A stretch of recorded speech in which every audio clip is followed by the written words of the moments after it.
Hi, I'm Mark from Street Effects, and this is our i30N project car.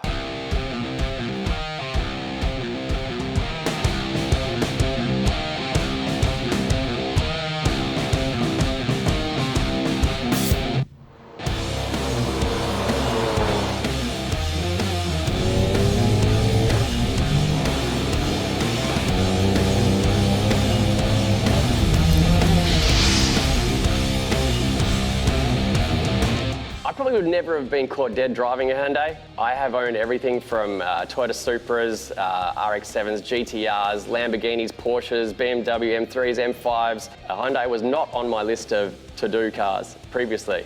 About 9 months ago, I was invited on a media release date for the Hyundai i30N. I didn't really know that much about the car. I knew that they were entering the hot hatch segment and took it for a drive. We got to do some mountain runs in it and I was blown away by the car. I had to hit up the marketing guys and I'm like, when you're done with these media cars, what's the chances we can buy one of those ex-media cars off you? Because it actually was an incredible vehicle. All right, so 6 weeks ago, we took delivery of our brand new, well, not brand new, but slightly used, flogged by journalists i30.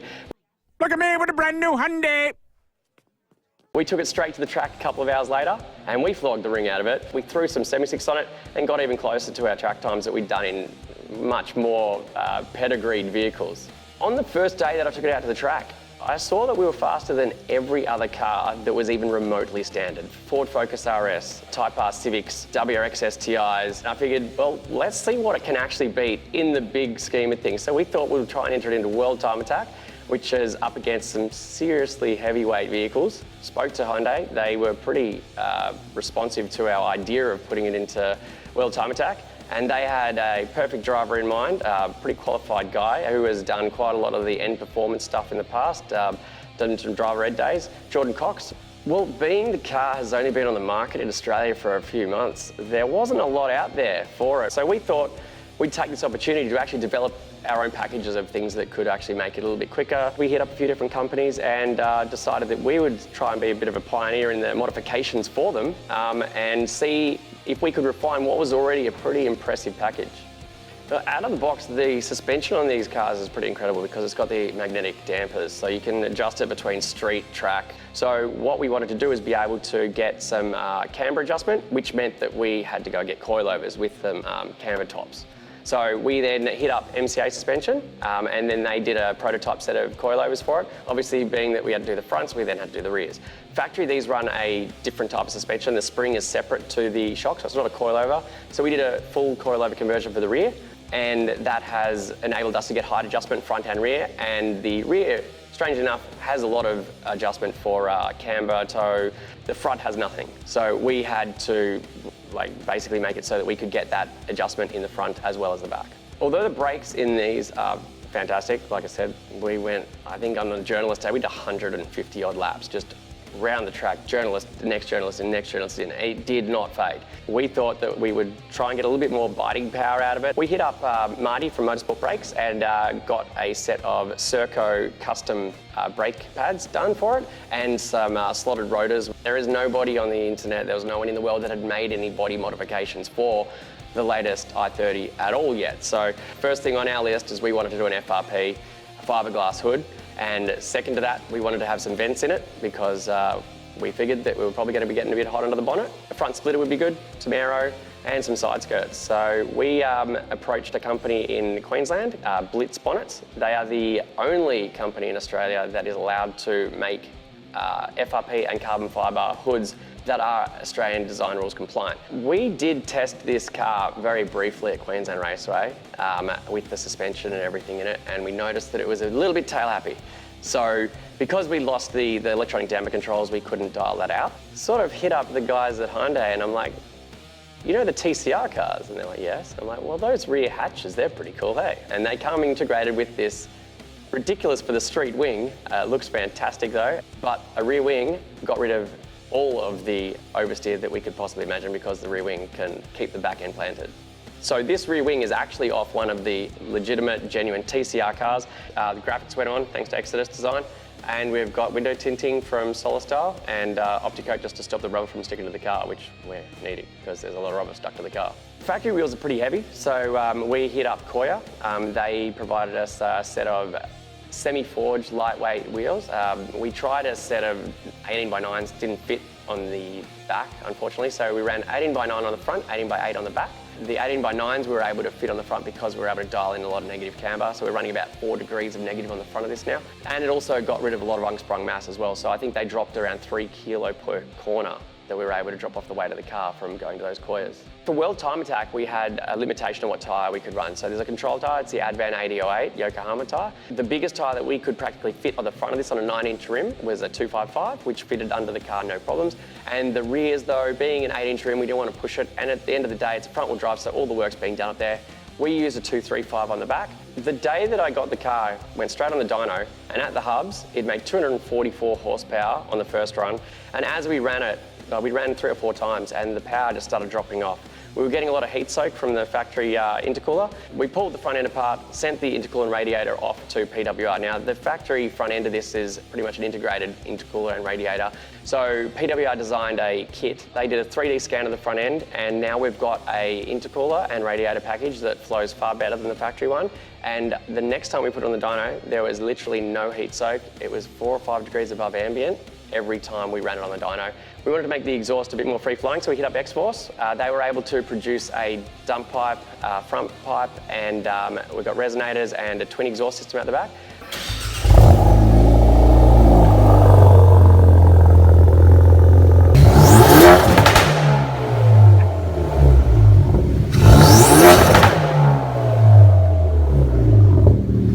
That's loud. We want to get more out of this. So, I mean, from factory, they're about 271 horsepower. We wanted to see ourselves somewhere around the 350. You know, I'd like to see it closer to 400, but for the moment, just let's say 350. We know that the turbo is not going to be up to the task. So we sent the factory turbo and exhaust manifold over to GCG. Unfortunately, as a lot of cars these days are, the exhaust manifold is integrated into the turbo. So they were able to high flow the front wheel because you can get the machines in there, but the rear wheel geometry of the exhaust manifold means that you can't actually high flow the rear wheel. So we've done a high flowed front wheel. It's a 11-fin billet front wheel on it and the factory rear wheel. It can flow an extra 100 horsepower or so. We searched high and low. Unfortunately, there was no options for an ECU tune at the moment in Australia. I know there's people working on it, but there was nobody that we could hit up. There was no plug-in ECU at this point. And to try and make use of all these modifications, we obviously needed to run more boost, we need to put more fuel into it, we need to increase the fuel pressure. And the only option out there for us was Racechip. So we hit up Ramspeed in Sydney to piggyback. So it tricks the ECU into thinking it's running less boost, because these modern cars, they're very clever. They will not let you do anything. So we were able to get a marked increase in power just by running this piggyback chip. Stock 244 horsepower. With the Racechip and all the other modifications working hand in hand, we were able to see 304 horsepower at the hubs. So we were pretty happy with that as a power figure.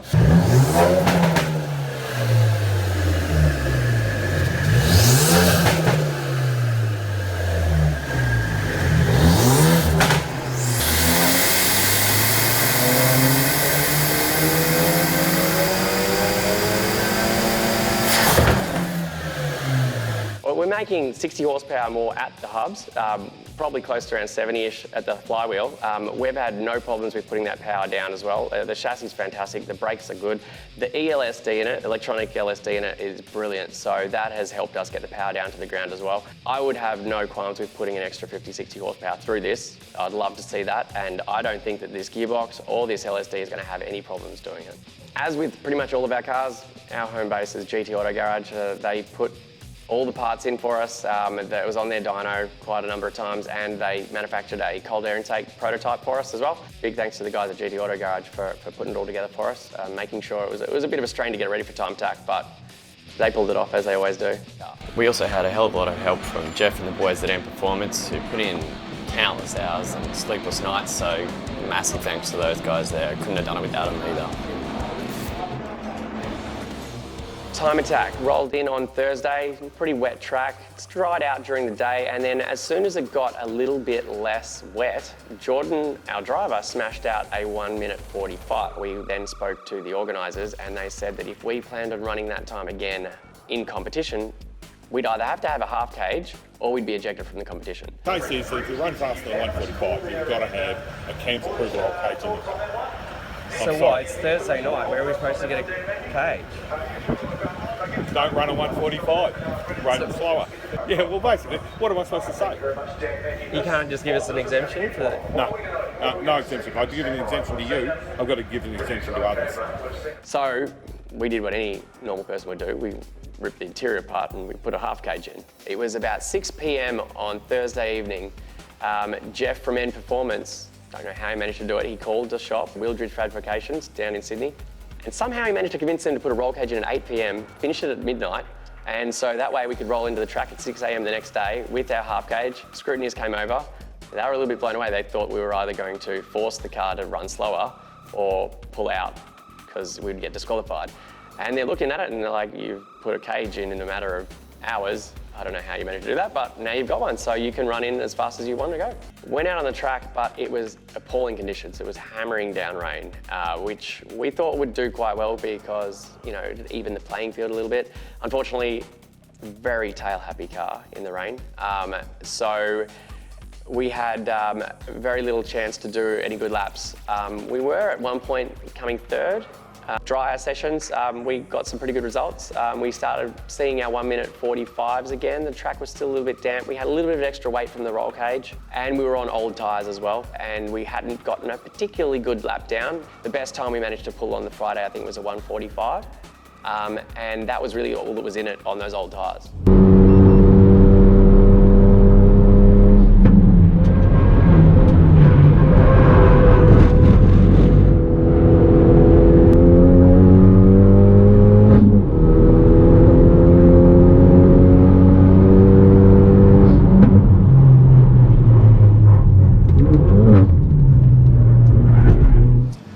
Well, guys, I'm standing here with Jordan Cox in his brand new i30N, probably the competition debut of this car, would you say, mate? Yeah, definitely. Yeah, first time it's really competed in an event like this. Mark Truno and the guys at Street FX have done a really great job of building it.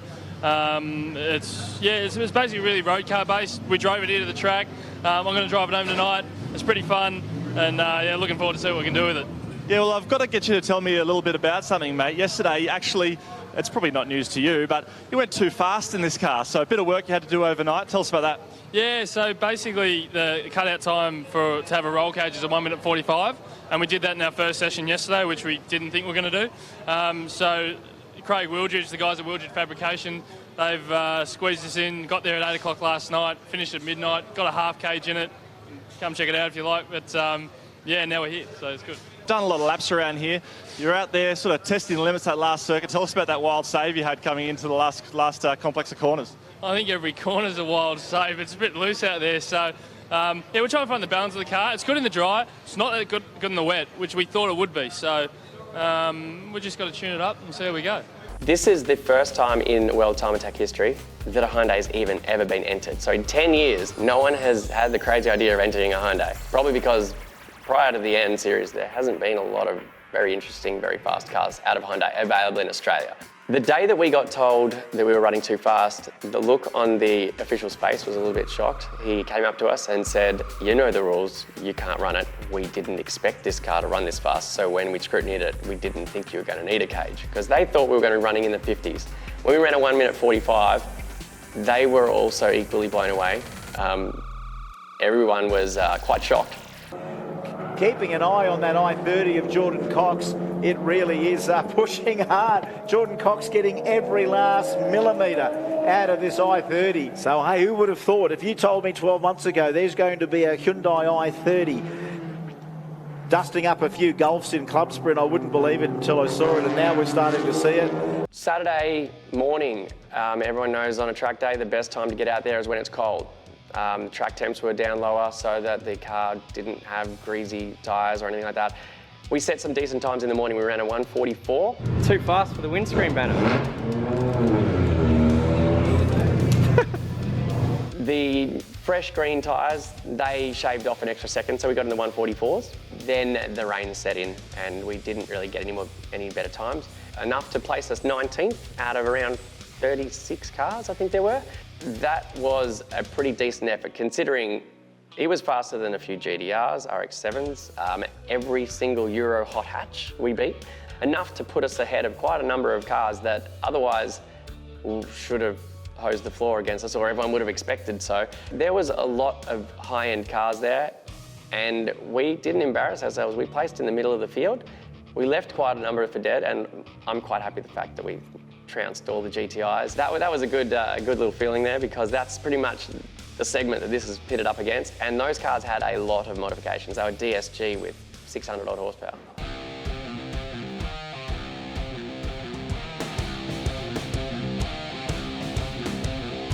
As it sits, this car probably, with all the extra safety gear and the seat and the rails and the harness and all that sort of stuff, you're probably looking closer to an extra $7,000, maybe $8,000 on top of the purchase price of the car. That puts it still cheaper than a Ford Focus RS by quite a lot. The Type R, still cheaper than that. And it's going to be faster, and you're going to comply with all CAMS regulations, and you know, you're still going to be blowing the pants off other cars, and they're going to be looking at you kind of strangely as this little H symbol goes flying past them. Well, half of the joy of owning this car comes from the fact that it is a Hyundai and no one expects it coming. It's quite good to sort of see the reactions. Everyone already knows things like GTIs, AMG, A45s, all that hot hatch segment. Everyone already knows they're quick. No one's ever seen a Hyundai go that sort of fast. And it was a good feeling to be able to sort of take out some of the big boys with something that's quite a basic package and with very little input from us. I've already kind of turned it into a race car, unfortunately, so I've got yet another race car in my garage. So we figured we're going to go and take it out to a few more events. We're doing tarmac rally in it tonight. After that, we'll be doing some hill climbs, take it back to Queensland Raceway, see what sort of laps we can do, see if we can surprise some more people, more time attack stuff. And we want to take it to the Adelaide, and we want to take it to the Adelaide. On the first day of Christmas, my true love. And we also want to take it to Adelaide Motorsport Festival. Again, tarmac rally. It's probably going to be a bit of everything, and I would like it to return to be able to use for street duties again, but kind of looks a little bit out there at the moment. So eventually we'll have a full interior back in there. Roll cage will probably come out, and probably soften up the suspension just a tad.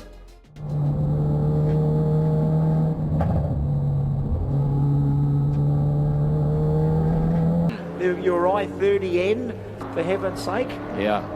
And again, where are the executives from Hyundai looking at this, what they're able to use with their i30N, and probably one of the best proving grounds is a club sprint category like this.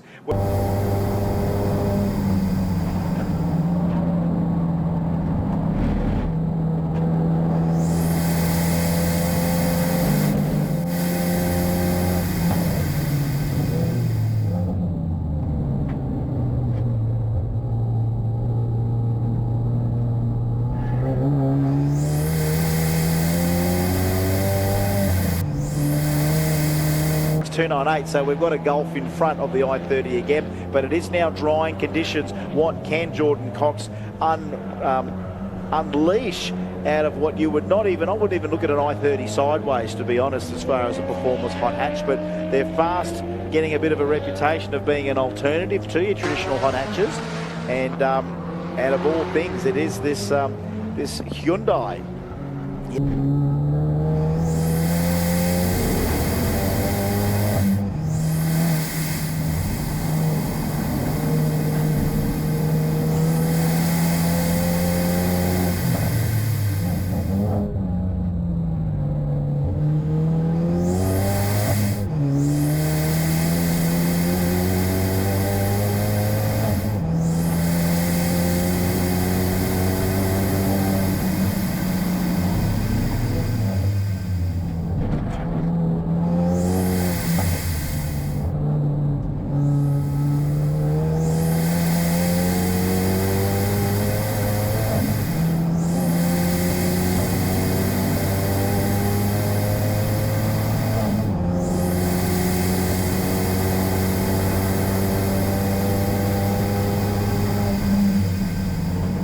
Geez, that makes some of those cars look slow, does it not?